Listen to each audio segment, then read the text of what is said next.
Welcome to This Is a Thing, the podcast where I interview entrepreneurs who started unusual businesses and found success on their own terms. I'm Dana Moriello, and today we're talking to Laura Spaulding, the founder of Spaulding Decon, a biohazard cleanup company. And if you're thinking, biohazard, is that a fancy way of saying dead bodies? Well, yes, that's definitely a big part of Laura's work. Her company cleans up crime scenes, hoarding situations, rodent infestations, drug labs, and natural disaster aftermaths of all kinds. Laura has the most incredible knack for seeing opportunities where others do not and figuring out how to act on those. She was an early pioneer in this industry, and she has not stopped innovating.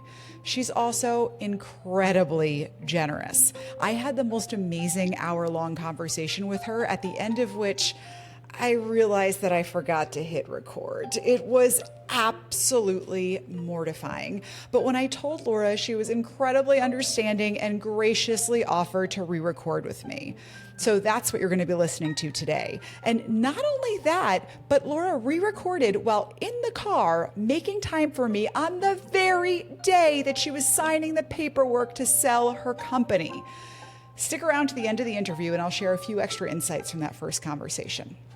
Enjoy. So, Laura, you run a very successful business doing crime scene and biohazard cleanup. For the uninitiated, give us a little bit of an understanding of what that really means. We come in after there's been an accident, a homicide, a suicide, an unattended death. It could be anything from just a mundane traffic accident all the way to something a lot more serious. Our job is to clean up all of the biohazard materials out of whatever house or store or whatever it might be. And you have come a very long way since you walked into your first house with PPE, cleaning everything up yourself. Give us an idea of the scale you've grown to now. When I first started, it was just me. I was doing all the estimates, all the sales, all the bookkeeping, and all the cleanups all by myself. So that was back in 2005. And then I grew, definitely not quickly because I didn't have a lot of capital to grow, but now I franchised the company in 2016 and we grew to 75 locations. And now I am getting ready for my big exit, selling the company. Very exciting. So let's back up all the way to the beginning of where that journey started. You were in the police force in Kansas City and you spotted an opportunity. Tell us about that. I love the job. I thought it was a ton of fun, but then it just got to the point where I was not satisfied with always having a roommate, living paycheck to paycheck. I've always wanted to create wealth for myself, and I knew that I needed to get out of law enforcement in order to do that. So I went back to school, got my MBA, and then I just really started to try to find a business that I could start. And I was racking my brain, had no idea, all I thought was kind of the traditional type businesses. None of that really interested me. And one night I was working a homicide and the victim's mom came up to me and asked me when we were coming back to clean it up. And it was like one of those moments that I was like, no one had ever asked me that before. I had no idea how to answer it, but I knew that we didn't do it. That was kind of my light bulb moment where I went and got totally in this research mode of where can I find more information about this? Started asking homicide unit, the CSI unit, and no one knew the answer to it. So that's kind of when my idea was born, but it was certainly meant to be a side hustle at the very beginning. There might be nothing more entrepreneurial than spotting an opportunity and deciding that you're going to solve it. So was this the first entrepreneurial thing that you've done, or were there more entrepreneurship in your background before this? Yeah, as a kid, I was always kind of selling everything. My parents would go to Sam's Club and I would get that big container of blow pops and then take it to school and resell it to everybody and make money that way. So I was kind of always trying to think of things to sell and resell, but this was the first business that I actually started. And when you were in your MBA, it sounded like you had a goal of starting a business. What was exciting to you about starting a business? I did. I grew up very get your job, stay there for 40 years, retire, and hopefully live a little longer. But I guess in the MBA program, I learned that there is a big, big world out there of opportunities and business ideas. And when I first started this business, no one thought it was a business. Everyone thought that it was just happenstance. It's a rarity. There's no need for that. If you're not seeing it, then there's not a need for it, that type of thing. So it's kind of hard to overcome all that negativity, especially when you're starting something out for the first time. But you did overcome that negativity. What gave you the energy and the focus to do so? I think it was I knew it was something that didn't bother me, like physically didn't bother me to go in there and do that. And I felt super rewarded by doing it because I knew that it would be a tragedy to clean up after your own family member had passed away. But me being on the outside, I don't know the person, I don't see them. It's just kind of the aftermath. It was rewarding both monetarily and in my self-esteem. It was really nice to be able to give people that. It sounds like a lot of reasons to say yes to this opportunity. One reason to potentially say no that gets in a lot of entrepreneurs' way is, do I have the money to actually do this? How did you address that startup capital issue? That was huge because I had no money. I had $2,500 to my name. And when I called this company in Dallas, Texas, and asked him to train me, ironically, it was $2,500. So I took a week of vacation off of work and I went to Texas to spend the week with him and learn how to do all these various type of cleanups. But what wasn't included in that particular training was anything business related. I didn't know how to estimate. I didn't know how to charge. I didn't know how to bill. None of those things that are really necessary in order to grow. So that part kind of I was stuck for a bit. But during that class, I met another guy who was a nurse in Oklahoma, and we made the same amount of money. We both had good credit, and he told me that he went to a bank with his business plan and he got a $150,000 loan. So he was kind enough to give me his business plan, and I just literally edited it, put my name on it.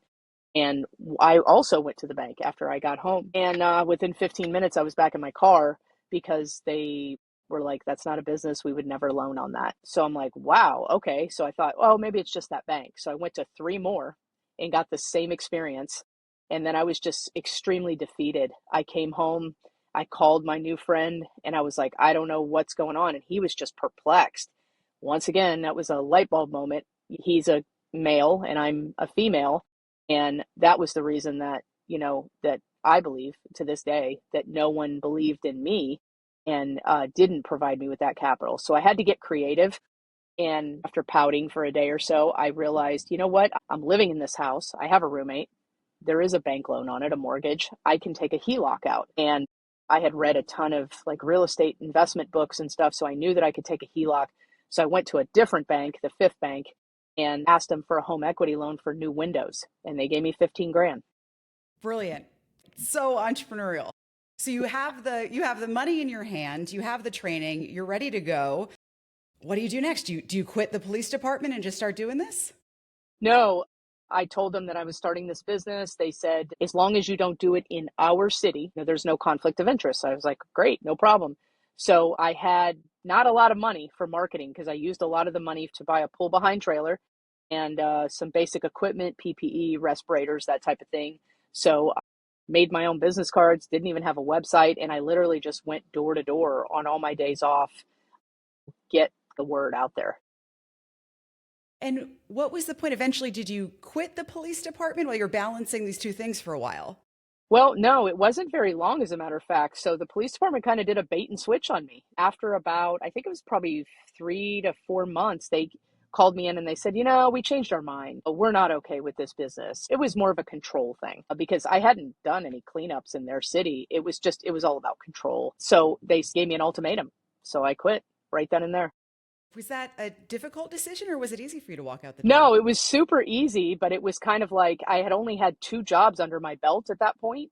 And in those two jobs, I made more in a couple hours than I made in several months with the police department. So that part wasn't hard. I hated living in the Midwest. So it was almost like a reward. I'm like, fine, that's great. So I didn't have a lot of traction in the Kansas City area because I had just started 4 or 5 months prior. So I packed my bags up, rented my house, and moved to Florida, where everyone goes to die. Smart move, smart move. And when you were there, was that the time that you decided to go full time or was this still a side hustle for you? When I moved to Florida, I stayed with a friend of mine and I needed some income because I knew it was going to take a while to get traction and stuff. And I knew that I needed to learn sales. I had never been in a position with sales before. So I was purposely looking for a sales job that would teach me how to do sales, and I could take that skill and use it for my business. So I got a medical sales job, and I did that for the first 2 years, and I hired a couple stay-at-home moms. So while I was doing my medical sales job during the day, the two stay-at-home moms were doing the cleanups, and then at night I would kick in and do the cleanups myself as well. And what was the moment in that journey when you said, okay, this is it? We've done it. The side hustle chapter's over. I'm all in. My goal was to make more than I was making in medical sales, and that would have been a full walk away replacement. And I did that within 2 years. So in 2008, that's when I went full time on my own. And if you think of that moment when you started the business to today, what are the biggest things that have changed from the initial idea of what this business would be?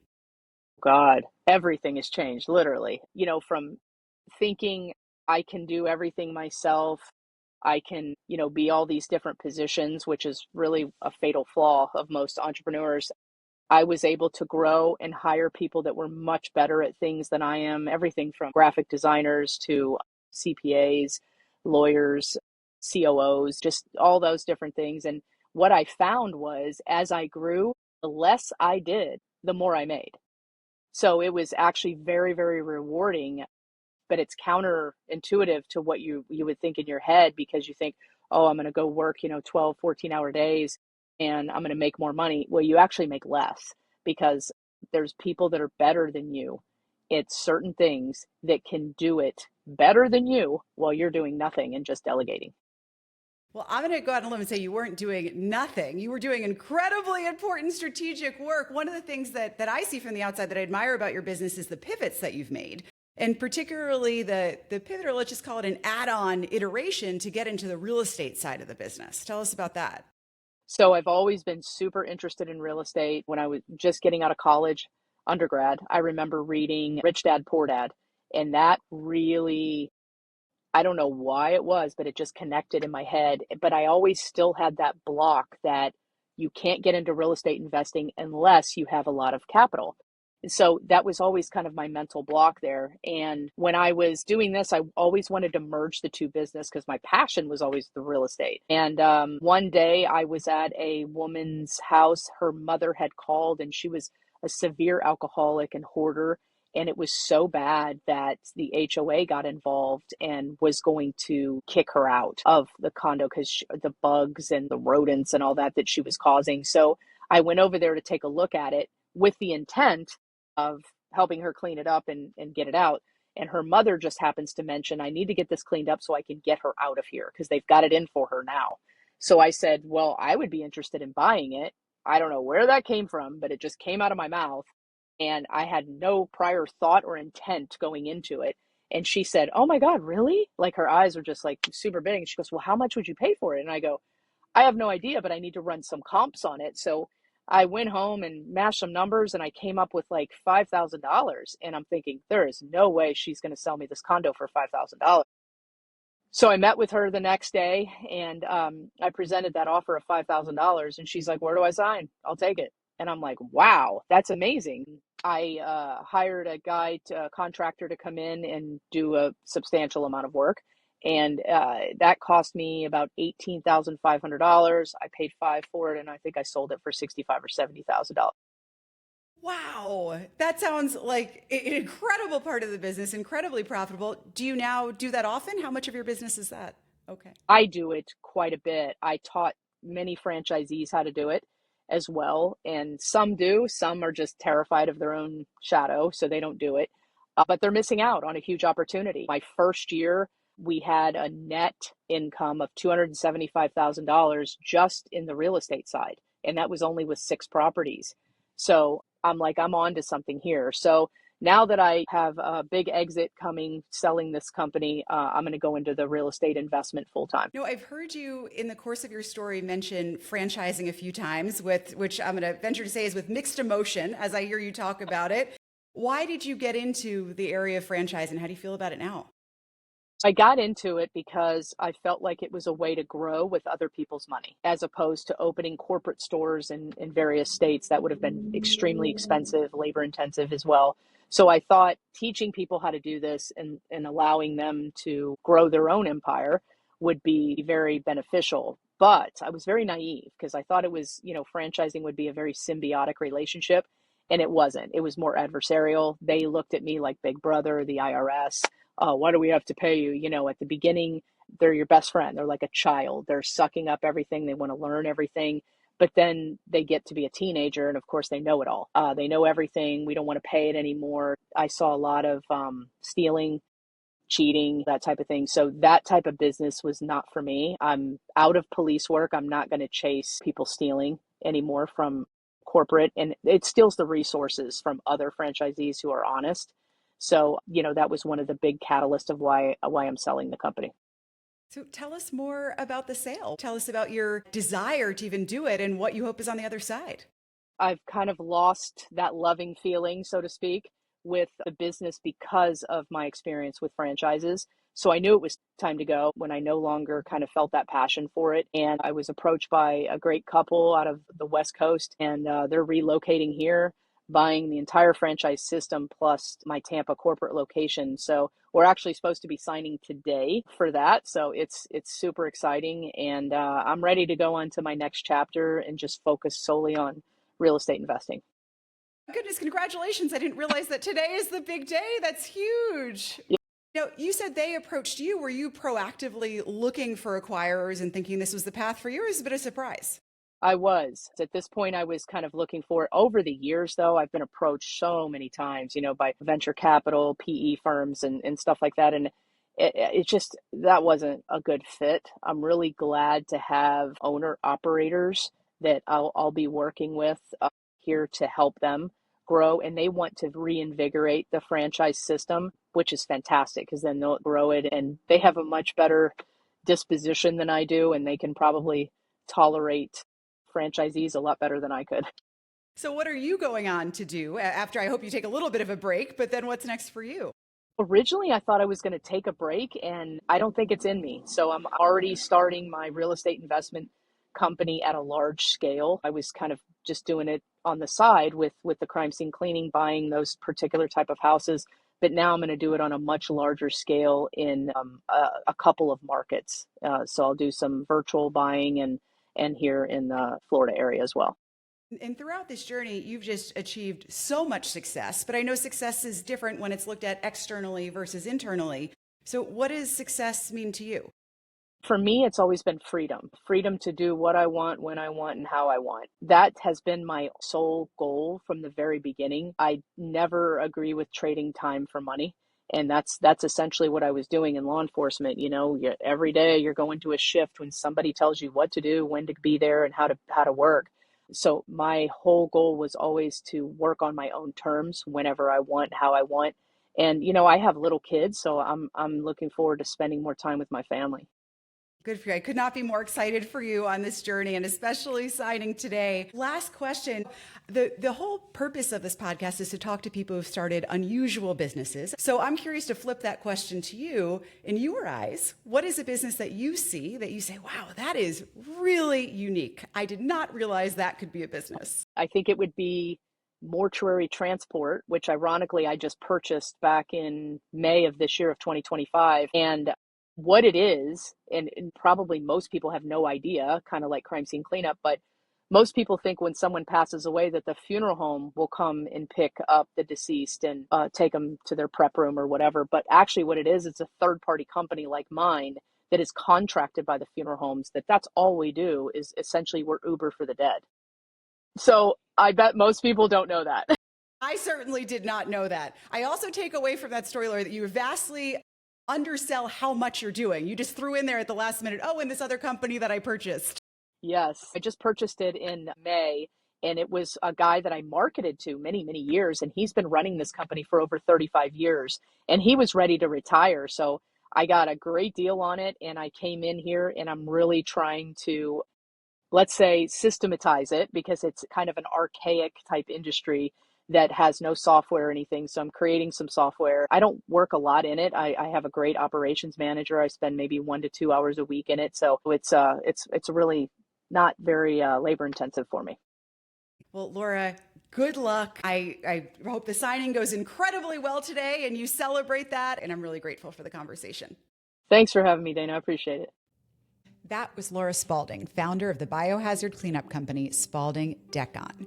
Now, I told you that this was a retape, and I very embarrassingly forgot to hit record in my first conversation with Laura, which was a bit longer. There's a couple things that Laura said in that first conversation that were so wise and so interesting, I had to highlight them here.